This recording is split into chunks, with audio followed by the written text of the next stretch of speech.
আপনি কি কখনো এমন কাউকে ভালোবেসেছেন যার জন্য আপনি নিজের সবটুকু উজাড় করে দিয়েছেন, অথচ বিনিময়ে পেয়েছেন কেবল একটা নিষ্ঠুর অভিনয়?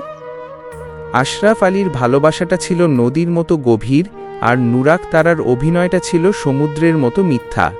যে নুরাক তারাকে ছাড়া আশরাফ আলী এক মুহূর্ত বাঁচতে পারত না, সেই মানুষটাই ছিল তার ধ্বংসের কারণ। কি এমন ঘটেছিল তাদের মাঝে? কেন আশরাফ আলী জানত না সে একটা মিথ্যার জালে বন্দী? জানতে হলে আজকের পুরো গল্পটা শুনুন। গল্পের শুরুটা হয় এক বৃষ্টি ভেজা বিকেলে। আশরাফ আলী একজন সাধারণ কিন্তু আবেগপ্রবণ মানুষ।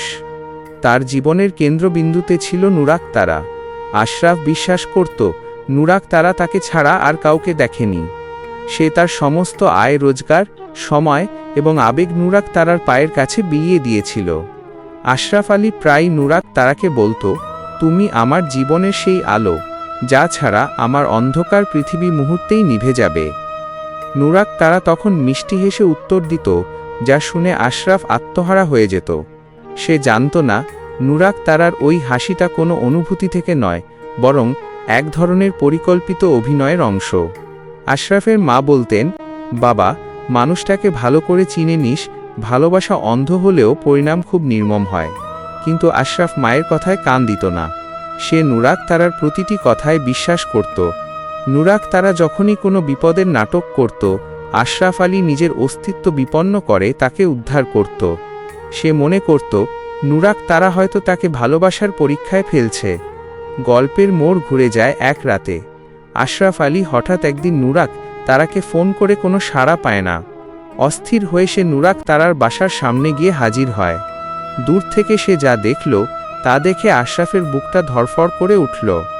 সে দেখল নুরাক তারা অন্য এক পুরুষের সাথে অট্টহাসিতে ফেটে পড়ছে, এবং তাদের কথোপকথন থেকে স্পষ্ট বোঝা যাচ্ছে আশরাফ আলী কেবল তাদের বিনোদনের মাধ্যম এবং প্রয়োজনের অতিরিক্ত আয়ের উৎস ছিল। নুরাক তারা হাসতে হাসতে বলছিল, আশরাফ একটা নির্বোধ, ওকে ব্যবহার করে আমার শখ পূরণ করছি, আর ও ভাবছে আমি ওকে জীবন দিয়ে ভালোবাসি। নিজের কানে এই কথাগুলো শোনার পর আশরাফ আলীর পায়ের নিচের মাটি সরে গেল। তার সারা জীবনের আবেগ, তার নিঃস্বার্থ ভালোবাসা মুহূর্তে একরাশ ধুলোয় মিশে গেল। সে কোনো চিৎকার করল না, কোনো অভিযোগ করতে গেল না। শান্ত পায়ে সেখান থেকে ফিরে আসার সময় আশরাফ আলীর মনে হলো পৃথিবীটা হয়তো আসলেই মিথ্যার ওপর দাঁড়িয়ে আছে। সে বুঝতে পারল সে যাকে নিজের জীবন বলে ভেবেছিল, নুরাক তারা তাকে কখনোই ভালোবাসেনি। সে কেবল একটা দীর্ঘস্থায়ী নাটকের দর্শক ছিল, যার সবটুকু আবেগ ছিল একপাক্ষিক। সেই রাতে আশরাফ আলী হারিয়ে গেল এক গভীর নীরবতায়, যেখান থেকে আর কোনোদিন কোনো মিথ্যা অভিনয়ের মোহ তাকে টেনে নিতে পারেনি। আশরাফ আলী সেই রাতে যখন তার হৃদয়ের টুকরোগুলো কুড়োতে কুড়োতে বাড়ি ফিরছিল, তখন তার মনে হচ্ছিল আকাশটা যেন ভেঙে পড়ছে।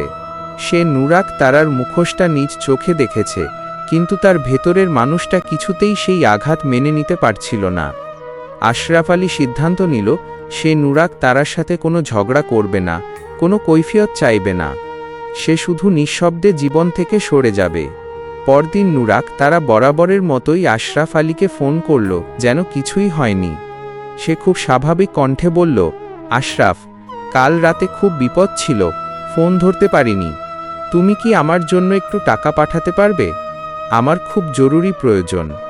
আগের আশরাফ আলী হলে হয়তো সাথে সাথে টাকা পাঠাতো, কিন্তু আজ সে শান্ত গলায় বলল, নুরাক তারা, জীবনের নাটকের পর্দা অনেক আগেই পড়ে গেছে।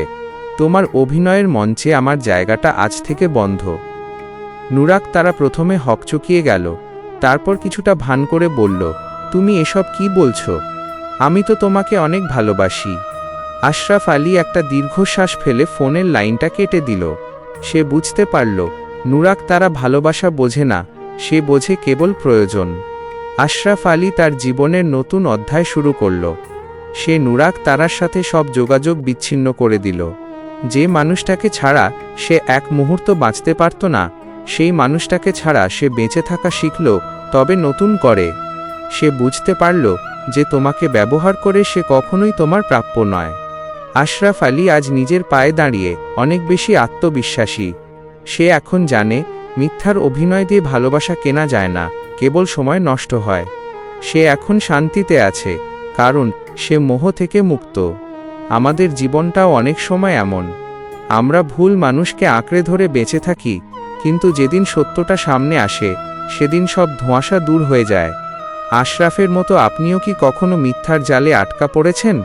যদি এমন কোনো অভিজ্ঞতা থেকে থাকে বা এই গল্পটি আপনার ভালো লেগে থাকে, তবে আমাদের চ্যানেলটি সাবস্ক্রাইব করে রাখুন।